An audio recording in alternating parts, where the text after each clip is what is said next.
একটা আয়াত মানলে পরে ওই ব্যক্তির কোনো চিন্তা নাই, কোনো টেনশন নাই। মরার সঙ্গে সঙ্গে আল্লাহর বান্দারা জান্নাতের 8টা দরজা আবার আল্লাহ খুলে খুলে দেবেন। সুবহানাল্লাহ। আয়াত কয়টা? জোরে জোরে। তাহলে জান্নাতে যাওয়ার একটা সহজ পথ, একটা আয়াত মানবেন, আল্লাহর কসম কোরআন সত্য না মিথ্যা? জোরে বলেন। কোরআন বলছে আপনি জান্নাতে চলে যাবেন। আরো আসতে বলেন, কেউ শুনে ফেলে। আর একটু ভোল্টেজ কমাই দিয়ে বলেন। একটা আয়াত মানবেন, জান্নাতে যাবেন। এত সহজ রাস্তা, তারপরেও যদি 5 গিয়ারে সুবহানাল্লাহ না হয়, ওই আল্লাহ জান্নাতে দেবে? একটু জবান খুলে বলেন সুবহানাল্লাহ। এইবার বলেন আয়াত কয়টা? আরো জোরে।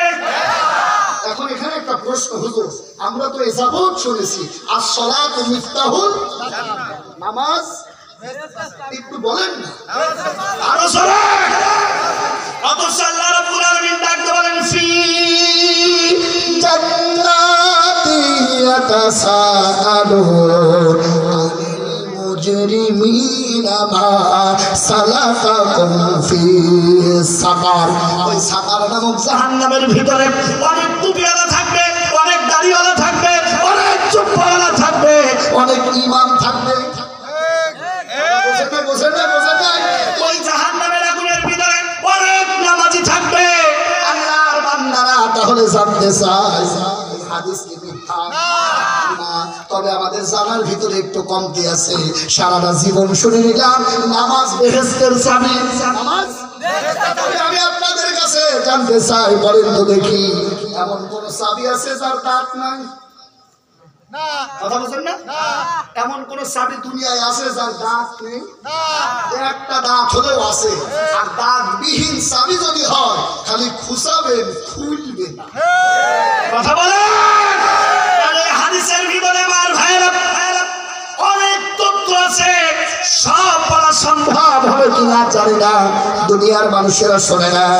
আমার আল্লাহ রাব্বুল আলামিন এই হাদিসটাকে ক্লিয়ার করে দিলেন সূরাতুন নাহলের 90 নম্বর আয়াত দিয়ে। আল্লাহর বান্দারা নামাজ পড়লেই নামাজি জান্নাতে যাবে, এই কথার কোনো ভিত্তি নাই। ওই নামাজি জান্নাতে যাবে সেই নামাজের ভিতরে আল্লাহ রাব্বুল আলামিনের দেওয়া ওই চাবির ভিতরে 6টা দাঁত থাকবে। বলেন সুবহানাল্লাহ। চাবি ঠিক আছে, কিন্তু চাবির দাঁত হলো 6টা। জোরে জোরে জোরে। ওই 6টা দাঁত আমার আল্লাহ রাব্বুল আলামিন সূরাতুন নাহলের 90 নম্বর আয়াতে কারিমার ভিতরে দিয়েছে। নামাজ পড়ে এমন অনেক নামাজি আছে টাটকা সুদখোর, যদিও এই সামন্তাই নাই। এমন অনেক হাজি আছে বনের জমি ফাঁকি দিয়ে হাজি কথা বলে। এ যদি জান্নাতে যায় তাহলে কোরআনের হাদিস মিথ্যা। কথা বলছেন না কেন ভাই?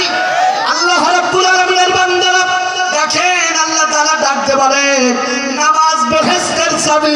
এটা নবীর ভাষা, এই কথার ভিতরে কোনো ভুল নাই। আবার আল্লাহ ওই কথাটাকে আল্লাহ রাব্বুল আলামিন সূরাতুন নাহলের 90 নম্বর আয়াত দান করে দিয়ে বলেন, ওই চাবির ভিতরে আমার আল্লাহ নিজে আয়াতে কারিমা খুলে খুলে আমার আল্লাহ রাব্বুল আলামিন দান দিয়েছেন কয়টা? জোরে বলেন। 6টা। আরো জোরে। 6টা। জোরে হলো না। নামাজি হলে মিনিমাম 6টা দাঁত ওরা নামাজি হওয়া লাগবে। রোজাদার যদি হয়, আল্লাহর বান্দারা 6টা দাঁত ওরা রোজাদার হতে হবে। দানশীল যদি হন তাহলে দাঁত থাকতে হবে।